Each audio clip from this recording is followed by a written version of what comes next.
The Misconnection with Sophia Sharpe.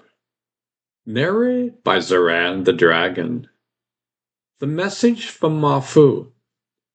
Sometimes the universe speaks to us in ways that are both mysterious and profound.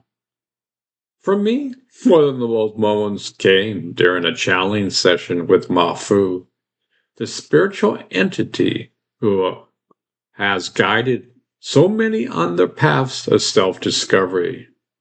The message was clear, yet it carries layers of meaning that would unfold over time. It was a message about love, identity, and a lunch date with Sophia Sharpe.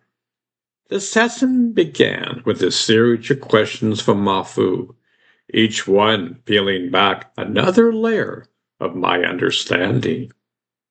Mafu, do you love your mouth? Me? Yes. Mafu, do you know why you do? Me? Because I love myself. Mafu, do you know why it is so familiar to you? Me? No. There was a pause, a moment of anticipation as Mafu prepared to reveal something deeper. Mafu, are you prepared for an evenness? Me? Yes. Mafu, it will cause controversy inside of you. Well, here goes. The audience erupted in laughter, but Mafu's next words were anything but light-hearted. Mafu, you have not been on this planet regardless of what limited entities have given unto you in your fantasy of it, and therefore they have responded for 34,000 years. That is the truth. And this mouth directly comes from there. The whole of your cellular memory, you have been unlimited God for 34,000 years. You are like unto a woman of the day of yester, and unto Sophia entity. Console with her, and take your nutrition with her on this day. Lunch break. It will be a great saving grace for you. You brought it here because you loved him. This is the cellular memory of 34,000 years ago. This is why the penis functions differently than others. This is why the heart is different, the breath, because it doesn't understand how the 20th century works at all. Great entity, we should do much together, you and me. So be it. Then pointing to Sophia, Mafu added, Mafu, you console with this man. He is a great companion of yours.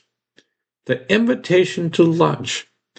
After the session, during the break, I was invited to join a group of about 20 people for lunch.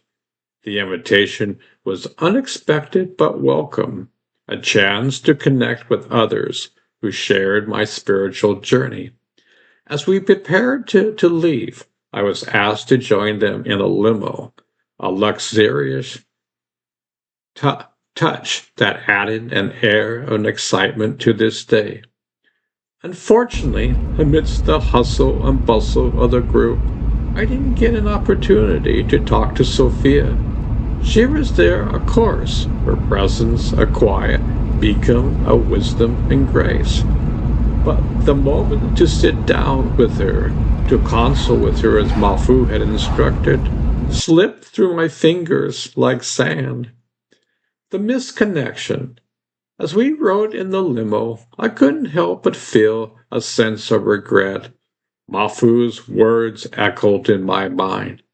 Console with her and take your nutrition with her on that day. It will be a great saving grace for you. I've been given a directive, a chance to connect with someone who held a key to my spiritual journey, and yet the opportunity passed me by. I watched Sophia from across the limo, her calm demeanor a stark contrast to the chatter and laughter around us.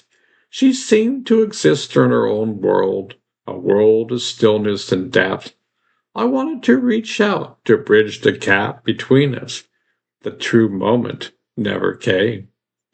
A personal anecdote, the limo ride. One moment from that limo ride stands out in my memory. Sophia glanced out the window, her eyes reflecting the passing scenery. There was a quiet intensity to her gaze, as though she was seeing not just the outside world, but the world within.